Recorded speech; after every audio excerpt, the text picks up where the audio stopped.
Hello everyone, स्वागत है आप सभी का हमारे टीच फॉर यू क्लासेस में। तो आशा करते हैं आप सभी अच्छे होंगे, स्वस्थ होंगे। तो गाइज, आज हम लोग पढ़ने वाले हैं समावेशी शिक्षा का, जो कि एक टॉपिक है आर टी एक्ट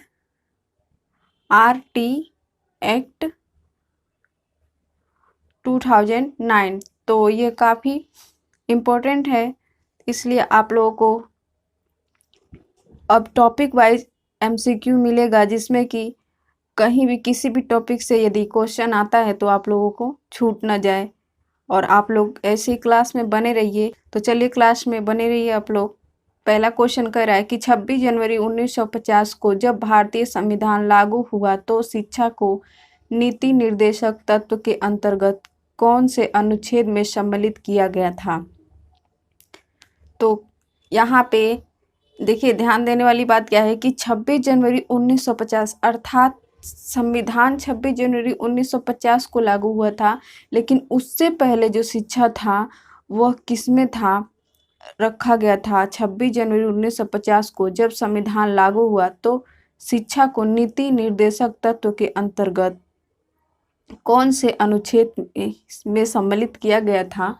जब लागू हुआ था उस समय की बात कर रहा है, बाद में इसको चेंज करके और अनुच्छेद 21 में रखा गया है। लेकिन पहले जब स्टार्टिंग में 26 जनवरी 1950 को संविधान बनने के बाद से लागू हुआ था, तब किस में था। तो आप लोगों को बता दें कि पहले नीति निर्देशक तत्व जो अभी भी है उसके अंदर में था, और अनुच्छेद नंबर 45 था, लेकिन प्रेजेंट टाइम में अनुच्छेद 21 में है इस समय। तो इस प्रकार से यह क्वेश्चन का राइट आंसर हो जाएगा अनुच्छेद 45। तो चलिए अगला क्वेश्चन देखते हैं कि शिक्षा विषय है। शिक्षा विषय क्या है? संघ सूची, राज्य सूची का, समवर्ती सूची का, या सभी का।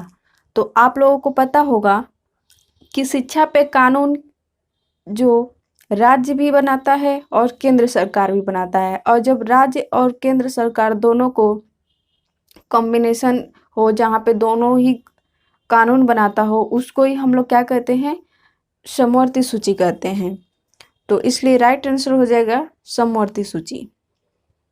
कॉमन सा क्वेश्चन था, आप लोगों को आता होगा। नेक्स्ट क्वेश्चन है कि भारतीय संविधान में 86वां संविधान संशोधन हुआ था। तो भारतीय संविधान में जो 86वां संविधान संशोधन हुआ था वो कब हुआ था? 12 नवंबर 2001 को, 1 दिसंबर 2002 को, 14 जून 2004 को, या वो जनवरी 2005 को। तो राइट आंसर क्या होगा बताइए आप लोग। तो राइट आंसर हो जाएगा 1 दिसंबर 2002 को 86वां संविधान संशोधन किया गया था, 1 दिसंबर 2002 को। नेक्स्ट क्वेश्चन है कि भारत में प्राथमिक शिक्षा को अनिवार्य एवं निःशुल्क कराने का विचार सबसे पहले किसने दिया था? तो भारत में प्राथमिक शिक्षा को अनिवार्य एवं निःशुल्क का विचार देने वाला वो महात्मा गांधी ने भी दिया है, लेकिन यहाँ पे क्वेश्चन में सबसे पहले पूछा जा रहा है कि सबसे पहले किसने दिया था। तो राइट आंसर हो जाएगा गोखले के द्वारा। नेक्स्ट क्वेश्चन देखते हैं कि राज्य में RTE 2009 पूर्ण रूप से कब लागू हुआ था? तो पूर्ण रूप से लागू कब हुआ था? 1 अप्रैल 2010 को, 1 अप्रैल 2009 को, 29 मार्च 2010 को, या 29 मार्च 2011 को। तो RT एक्ट जो था वह पूरे देश में लागू हुआ था 1 अप्रैल 2010 को, और 29 मार्च 2011 को राजस्थान में लागू हुआ था, और पूरे देश में 1 अप्रैल 2010 को लागू हुआ था, क्योंकि इसमें सरकार ने 3 साल के अंदर अंदर सभी राज्यों को यह आदेश दिया था कि सभी अपने अपने अकॉर्डिंग लागू कर सकते हैं, लेकिन 3 साल के अंदर अंदर में। तो किसी राज्य ने कभी किया, लेकिन जो पूरे भारत में हुआ था लागू RT एक्ट वो 1 अप्रैल 2010 को हुआ था। तो यहाँ से क्वेश्चन आप लोगों को देखने को मिल सकता है। नेक्स्ट क्वेश्चन है, और राजस्थान में लागू हुआ था 29 मार्च 2011 को। अगला क्वेश्चन है कि आरटी एक्ट 2009 में कुल अध्याय व धाराओं की संख्या कितनी है? 9 व 37, 7 व 38, 7 व 36 व 7 धारा, 7 अध्याय और 35 धारा। तो आरटी एक्ट में कुल जो अध्याय 7 अध्याय आपको मिलता है आरटी एक्ट में, और धारा जो है वो आपको मिलता है धारा 38 आरटी एक्ट, और ये जो है वो अध्याय है। तो इस प्रकार से राइट आंसर हो जाएगा ब।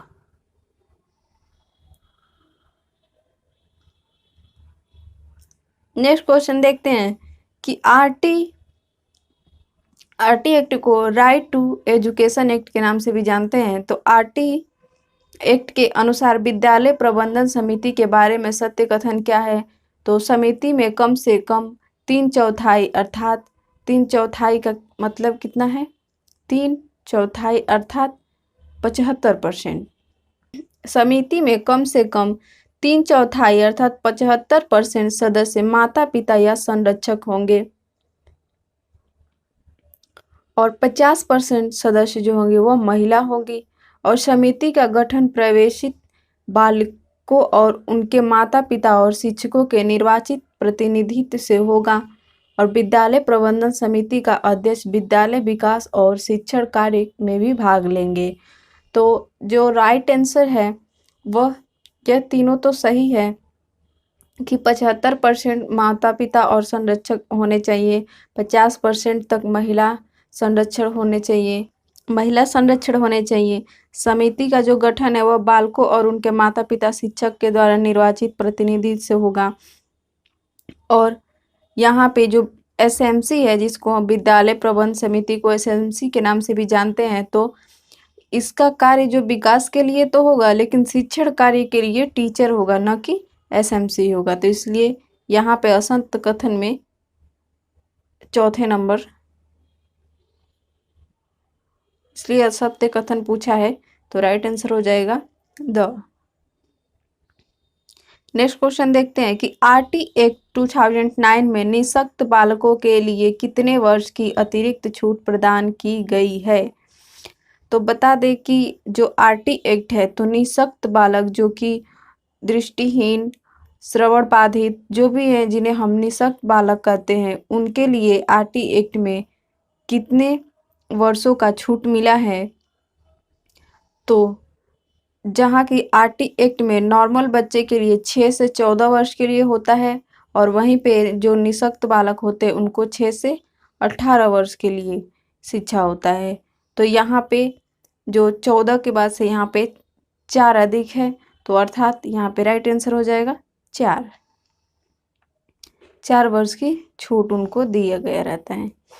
अगला क्वेश्चन है कि आरटी एक्ट में उल्लेखित प्रारंभिक शिक्षा से अभिप्रेत है। आरटी एक्ट में उल्लेखित प्रारंभिक शिक्षा से अभिप्रेत है कि अभिप्राय है कक्षा 1 से 5 तक, कक्षा 1 से 8 तक, कक्षा 6 से 8 तक, या कक्षा 1 से 12 तक। क्वेश्चन कहने का यह अर्थ है कि जो आरटी एक्ट है वह प्रारंभिक शिक्षा कहता है कि प्रारंभिक शिक्षा, तो वह कितने तक के विद्यालय को प्रारंभिक शिक्षा मानता है आरटी एक्ट? क्या 1 से 5 तक को मानता है, एक कक्षा 1 से 8 तक को मानता है, या कक्षा 6 से 8 तक को मानता है, या कक्षा 1 से 12 तक को मानता है? तो जो आरटी एक्ट है वह कहता है कि प्रारंभिक शिक्षा अर्थात कक्षा 1 से बच्चे 8 तक पढ़ेगा, वह उसका प्रारंभिक शिक्षा है। नेक्स्ट क्वेश्चन है कि आरटी एक्ट 2009 के अनुसार किसी भी 1 से 8 विद्यालय में 1 से 8 कक्षा विद्यालय में अधिकतम कितने प्रतिशत अध्यापकों के पद रिक्त हो सकते हैं? तो आरटी एक्ट के द्वारा या उसके अनुसार कितने प्रतिशत मतलब नॉर्मली जो है वो शिक्षकों का पद खाली रह सकता है? तो वह है 10%। 10% तक शिक्षकों का जो सीट है वह खाली रह सकता है, लेकिन यदि इससे ज़्यादा संख्या में सीट यदि खाली हैं शिक्षकों के तो उन्हें पुनः भर्ती लेना पड़ता है या शिक्षकों का। अगला क्वेश्चन है कि राइट टू एजुकेशन एक्ट 2009 में पहली बार संशोधन कब किया गया था? 2010 में, 11 में या 12 में, या अभी तक किया ही नहीं गया? तो यहाँ पे राइट आंसर क्या होगा बताइए आप लोग। 10 में किया गया था, 11 में किया गया था, तो जो संशोधन हुआ था पहली बार वह 2012 में हुआ था। अगला क्वेश्चन है कि एक प्राथमिक विद्यालय में कक्षा 1 से 5 तक 61 विद्यार्थी हैं। आरटी एक्ट 2009 के अनुसार विद्यालय में कितने शिक्षक होने चाहिए? क्या कह रहा है कि एक जो कि प्राथमिक विद्यालय में कक्षा 1 से 5 तक 61 विद्यार्थी हैं। आरटी एक्ट 2009 के अनुसार विद्यालय में कितने, तो आप लोगों को पता होना चाहिए कि जो आरटी एक्ट है वो कहता है कि 30 बच्चों पे एक शिक्षक होने चाहिए, तो 60 बच्चों पे 2 शिक्षक होने चाहिए।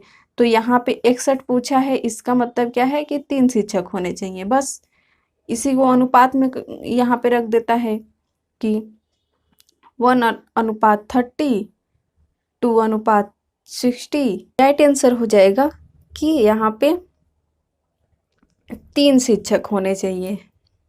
अगला क्वेश्चन देखते हैं कि आरटी एक्ट 2009 के अंतर्गत किसी भी निजी विद्यालय में निःशक्त व गरीब बच्चों के लिए कितने प्रतिशत सीटें आरक्षित रहेंगी? जो आरटी एक्ट है वो कहता है कि केवल और केवल गवर्नमेंट कॉलेज में ही बच्चे नहीं पढ़ेंगे, जो भी प्राइवेट वाले हैं, निजी संस्था है, उनमें भी गरीब बच्चे पढ़ेंगे। लेकिन कितने पढ़ेंगे, उनकी क्राइटेरिया कितनी रखी गई है? तो उनकी क्राइटेरिया है क्या 20% है, 30% है, 40% या 25%, कितने? और उनके जो भी खर्च होते हैं वो गवर्नमेंट लेती है, और जो प्राइवेट निजी संस्था होते हैं उनसे गरीब जो भी बच्चे होते हैं उनसे शुल्क भी नहीं लिया जाता है। तो यह जो आरक्षण है वह कितने प्रतिशत तक होने चाहिए? ऐसे तो लोग देते नहीं हैं, बस नियम कानून तो बहुत अच्छे अच्छे हैं हमारे इंडिया में, लेकिन उसे कोई अगर फॉलो करे तब तो यहाँ पे राइट आंसर हो जाएगा 25%। अगला क्वेश्चन है कि 6 से 14 वर्ष तक के बच्चों को मुफ्त एवं अनिवार्य शिक्षा अर्थात फ्री एंड कंपल्सरी एजुकेशन प्रदान करने का दायित्व है केंद्र सरकार का, राज्य सरकार का, केंद्र एवं राज्य सरकार का और शिक्षा आयोग का। तो यह तो इजी सा क्वेश्चन है कि यह दोनों का, जब शिक्षा का कार्य दोनों का है तो चाहे वो अनिवार्य शिक्षा हो या नॉर्मल शिक्षा हो, कुछ भी हो, दोनों का काम होना चाहिए। अगला क्वेश्चन है कि आरटी एक्ट अधिनियम 2009 के अनुसार अध्यापकों में से कौन कौन से गैर शैक्षणिक कार्य करवाए जाते हैं? तो ध्यान रखिए, अभी आप लोग बीएड कर रहे हैं तो एक बात तो अपने दिमाग में बैठा लीजिए कि आप लोगों को आने वाले फ्यूचर में जहाँ भी नॉर्मली प्राइमरी लेवल पे ही ऐसा होता है कि जो भी अध्यापक गण होते हैं उनको जनगणना में कोई आपदा, जैसे भी कोरोना वगैरह आ गया था, तो इस तरीके के भी आपदा में या चुनाव वगैरह में, इन सबों में भी इनका हेल्प लिया जाता है। अर्थात ये ऐसे समाज सेवा में भागीदारी लेते हैं, यह कंपल्सरी होता है। तो इस तरीके से राइट आंसर हो जाएगा उपर्युक्त सभी।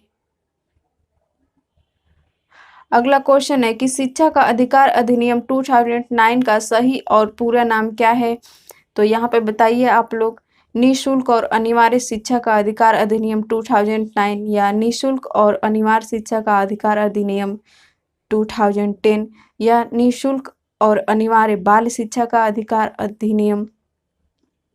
2010 या निःशुल्क और अनिवार्य बाल शिक्षा का अधिकार अधिनियम 2000 ने। तो यहाँ पे आप लोग को अधिनियम नहीं है इसलिए ये गलत हो गया, यहाँ पे ये भी रॉन्ग हो गया, ये भी राइट आंसर हो जाएगा कि निःशुल्क और अनिवार्य बाल शिक्षा का अधिकार अधिनियम 2009, ये राइट हो जाएगा आंसर। चलिए अगला क्वेश्चन देखते हैं कि शिक्षा का अधिकार अधिनियम 2009 में शिक्षकों हेतु प्रति सप्ताह कार्य घंटों की संख्या क्या है? तो शिक्षा का अधिकार अधिनियम 2009 आरटी एक्ट क्या कहता है कि शिक्षकों के लिए प्रति सप्ताह कितने घंटे कार्य करने चाहिए?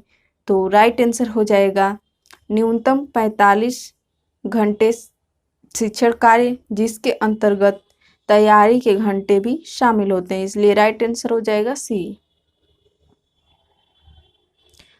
अगला क्वेश्चन है कि आरटी एक्ट में प्रावधान नहीं है, तो देख लेते हैं कि आरटी एक्ट में क्या प्रावधान नहीं है। विद्यालय स्थापित करने का दायित्व समुचित सरकार का होगा। किसी भी छात्र को प्रारंभिक शिक्षा पूर्ण करने तक किसी भी कक्षा में रोका नहीं जाएगा। प्रत्येक निजी विद्यालय को अल्प आय वाले गरीब वर्ग के बालकों के लिए प्राथमिक शिक्षा में 25% की छूट दी जाएगी। आप लोगों ने आगे ये क्वेश्चन किया भी है। और पूर्व विद्यालय शिक्षा का प्रभावी रूप में प्रावधान किया जाएगा। तो रॉन्ग आंसर हो जाएगा, जो राइट आंसर हो जाएगा वह यह हो जाएगा कि पूर्व विद्यालय में शिक्षा का प्रभावी रूप से प्रावधान किया गया है, यह रॉन्ग आंसर हो जाएगा। विद्यालय प्रबंधन समिति का कार्यकाल अधिकतम होता है, कितने वर्ष का होता है? 1 वर्ष का, 2 वर्ष का, 3 वर्ष का या 4 वर्ष का? तो जो एसएमसी होता है, जो विद्यालय का मैनेजमेंट करता है, उसका जो कार्यकाल होता है वो 3 साल के अधिकतम होता है। अगला क्वेश्चन है कि आरटी एक्ट में कक्षा 1 से 5 तक के बारे में सुमेलित कीजिए। तो आरटी एक्ट जो कि शिक्षकों का अनुपात मैंने बताया 1:30 होना चाहिए। कार्य दिवस उन्हें कम से कम न्यूनतम 200 दिन तो पढ़ाना ही चाहिए और 8 घंटे न्यूनतम पढ़ाने चाहिए। तो इसलिए राइट आंसर हो जाएगा उपर्युक्त सभी।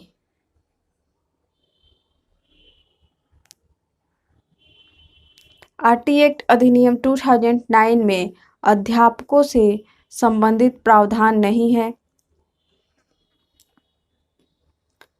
आरटी एक्ट 2009 में अध्यापकों से संबंधित प्रावधान नहीं है। अध्यापक पात्रता परीक्षा टेट उत्तीर्ण करना अनिवार्य होगा। अध्यापकों से गैर शैक्षणिक कार्य नहीं करवाया जाएगा। अध्यापक निजी शिक्षण का कार्य नहीं करेंगे या कक्ष में मोबाइल उपयोग पर प्रतिबंध रहेगा। तो यहाँ पे पहले ऐसा नहीं कहा गया था कि कक्ष में मोबाइल का उपयोग प्रतिबंधित रहेगा, लेकिन जब से मोबाइल आया प्रेजेंट टाइम में, तब से आरटी एक्ट में यह भी लागू कर दिया गया कि कक्ष में आप मोबाइल का उपयोग बच्चों के सामने तो कतई नहीं कर सकते। आप मोबाइल ले जा सकते हैं, फ़ोन ले जा सकते हैं, लेकिन बालकों के सामने आपको यूज नहीं करना है। एक उसका टाइम टेबल होना चाहिए, एक क्राइटेरिया सेट होना चाहिए फ़ोन यूज का। अगला क्वेश्चन है कि आरटी एक्ट 2009 के बारे में कौन सा कथन असत्य है? तो यह अधिनियम लागू होते समय जम्मू कश्मीर में लागू नहीं हुआ था, राइट बात है। यह अधिनियम राष्ट्रीय गान आयोग की सिफारिशों पर लागू हुआ था, यह भी बात सही है। और यह अधिनियम छात्रों के अधिकारों के साथ साथ शिक्षकों, अभिभावकों और सरकार के दायित्व को भी निर्धारित करता है, यह भी सही है। यह अधिनियम 6 से 18 वर्ष तक के बच्चों के लिए निःशुल्क और अनिवार्य का प्रावधान। तो यहाँ पे देखिए, जो बच्चे हैं, तो यहाँ पे केवल बच्चे, यदि निःशक्त बच्चे पूछते तब 6 से 18 वर्ष हो सकता है, लेकिन नॉर्मल बच्चों के लिए 6 से 14 वर्ष का होना चाहिए। तो यहाँ पे बच्चों के लिए 6 से 14 वर्ष ना देकर यहाँ पे क्या दिया है, 18 वर्ष दिया, इसलिए ये रॉन्ग हो जाएगा। और कथन में क्या पूछा है, असत्य पूछा है, इसलिए राइट आंसर हो जाएगा, राइट आंसर हो जाएगा द। अगला क्वेश्चन है कि राइट टू एक्ट एजुकेशन 2009 देश में कब लागू हुआ था? तो सबसे पहले आप लोगों को क्वेश्चन बताया ही गया था कि 1 अप्रैल 2010 को पूरे भारत में लागू हुआ था, इसलिए राइट आंसर हो जाएगा ए। अगला क्वेश्चन देखते हैं कि शिक्षा का अधिकार अधिनियम 2009 को लागू करने का उद्देश्य था शिक्षा को मूल अधिकार बनाने के लिए, छात्रों को गुणवत्तापूर्वक शिक्षा उपलब्ध कराने के लिए, भारत की साक्षरता दर को बढ़ाने के लिए या निजी शिक्षा को बढ़ावा देने के लिए। तो जो 2009 था वह था कि छात्रों में गुणवत्तापूर्ण शिक्षा उपलब्ध कराने के लिए। और आज भी तो यही है नई शिक्षा नीति लागू है, उसका भी तो उद्देश्य वही है कि गुणवत्तापूर्ण शिक्षा मिले। यहाँ पे जो ये प्राइवेट शिक्षा है, प्राइवेट शिक्षा को बढ़ावा मिले, ऐसा इसका कोई उद्देश्य नहीं है। शिक्षा को मूल अधिकार बनाने और नहीं बनाने से तो क्या होता है, कानून तो बहुत कुछ बना सकता है। इसीलिए यहाँ पे भारत की साक्षरता दर को बढ़ाने के लिए, जब गुणवत्तापूर्ण शिक्षा ही नहीं मिलेगा तो साक्षरता दर कैसे बढ़ सकता है। गुणवत्तापूर्ण शिक्षा तो पहले प्राप्त करें बच्चे, इसलिए राइट आंसर हो जाएगा। छात्रों की गुणवत्तापूर्ण शिक्षा उपलब्ध कराने के लिए पहले शिक्षा उपलब्ध होगा, उसके बाद से साक्षरता दर खुद ही बढ़ जाएगा।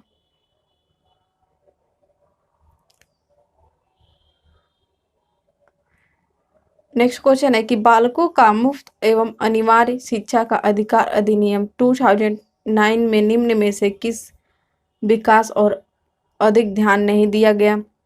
तो अध्यापक को प्रशिक्षण की सुविधा प्रदान कराना, घुमंतुक बालकों के प्रवेश को निश्चित करना, एकेडमिक कैलेंडर को निर्धारित करना, या 14 वर्ष के पश्चात की शिक्षा देना। तो 14 वर्ष के पश्चात शिक्षा ग्रहण करने का क्या मतलब है, इसलिए राइट आंसर हो जाएगा कि यह इस पे ध्यान नहीं दिया गया था। अगला क्वेश्चन है कि शिक्षा का अधिकार अधिनियम 2009 में शिक्षकों को निम्न में से किस दायित्व को पूरा करना होगा। तो विद्यालय में नियमित जाना होगा, पाठ्यक्रम का संचालन कराना होगा, संपूर्ण पाठ्यक्रम को निर्धारित समय पर पूरा करना होगा। तो ये सभी 2009 में कहा गया है। अगला क्वेश्चन है कि आरटी एक्ट 2009 में निर्देशित किया गया है कि कक्षा 1 से 5 तक यदि प्रवेश दिए गए विद्यार्थी की संख्या 200 से अधिक है तो विद्यार्थी अध्यापक अनुपात होगा। तो यहाँ पे जो आरटी एक्ट है उसने यह कह रखा है कि यदि 200 से अधिक विद्यार्थी होते हैं तो उनके लिए शिक्षकों की संख्या 40 होनी चाहिए, इसलिए राइट आंसर हो जाएगा 2। अगला क्वेश्चन है कि आरटी एक्ट के संबंध में असत्य कथन क्या है। तो यह जम्मू कश्मीर में लागू नहीं हुआ था। निःशुल्क एवं अनिवार्य शिक्षा को मूल अधिकार के रूप में अनुच्छेद में जोड़ा गया। जब 21 में जोड़ा गया तो क्यों जोड़ा गया, ऑलरेडी पहले से तो था ही, है ना। जो शिक्षा का नीति निर्देशक तत्व है उसमें तो संविधान लागू हुआ उसी समय 26 जनवरी 1950 को लागू हुआ, उस समय तो शिक्षा था ही, फिर क्या जरूरत था 21 में लाने को। तो जरूरत ये था कि अब शिक्षा को क्या किया जाए, मूल अधिकार बना दिया जाए। अर्थात यदि कोई आपसे, आपके अभिभावक माता पिता जबरन वर्क कराते हैं, यदि कोई आसपास शिक्षित व्यक्ति है तो आप उन्हें बताइए कि यह बच्चे का मूल अधिकार है शिक्षा ग्रहण करने का, कम से कम उसे बेसिक शिक्षा तो आनी ही चाहिए। तो इसीलिए मूल अधिकार के रूप में अनुच्छेद में जोड़ा गया था, यही कारण था। अगला क्वेश्चन है कि शिक्षा के अधिकार अधिनियम के तहत प्राथमिक कक्षाओं में छात्र एवं अनुपात होना चाहिए। तो 130 अनुपात होना ही चाहिए, राइट है। यदि प्राथमिक स्तर पर 150 से अधिक बच्चे हो तो उनके लिए प्रावधान है कि एक प्रधानाध्यापक एवं 4 शिक्षक होने चाहिए। तो जब इतने बच्चे हों 150, तो क्या 4 शिक्षक आपको लगता है कि कवर कर लेंगे, इसलिए 5 शिक्षकों की आवश्यकता होती है।